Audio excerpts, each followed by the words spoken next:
I didn't think he was serious, but he clearly wasn't kidding. As soon as he drove off, I immediately went back to being terrified. There was absolutely no way I'd be giving that guy $10,000. I didn't. Drove off, like without stopping at the second window to grab his food. I waited there with his bag for a few minutes, wondering if he'd be coming back. Eventually, I just set the order aside and ended up eating it later. People do weird stuff sometimes, so I didn't think about it too much. About a week later, it happened again. It was the same order and the same exact thing happened. Someone paid at the first window and then drove off before picking up the food. I remember, that sync to video strange. Someone exacts something last week. But I wasn't quite able to connect the dots at that point. I just figured it was a coincidence.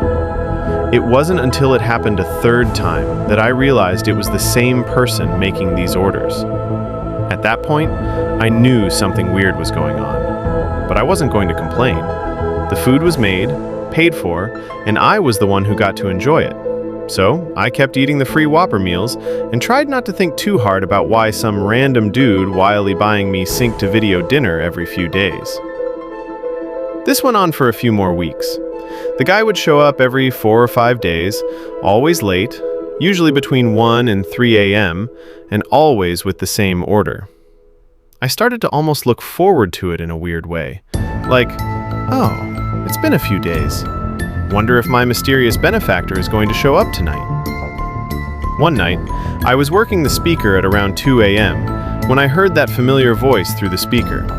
I knew what was about to happen, and I was right. He sync-to-video ordered the same meal, which I knew I'd be eating. But this time, he said something else, something that made me freeze up. He said, and I'll never forget this, "I hope you've been enjoying those Whoppers, Mr. Hurley." My last name is Hurley. I don't wear a name tag with my last name on it. It's not posted anywhere customers can see. There's no reason at all that this guy should know my last name. I just stood there for a second, not saying anything. My brain couldn't catch up.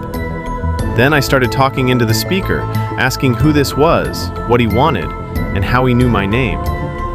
I must have said, "Who is this?" 4 or 5 times, but he never answered.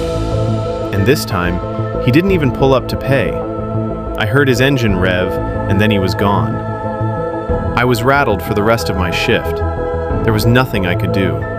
But I couldn't shake the feeling that something was very, very wrong. Little did I know, things were about to get sync to video much worse.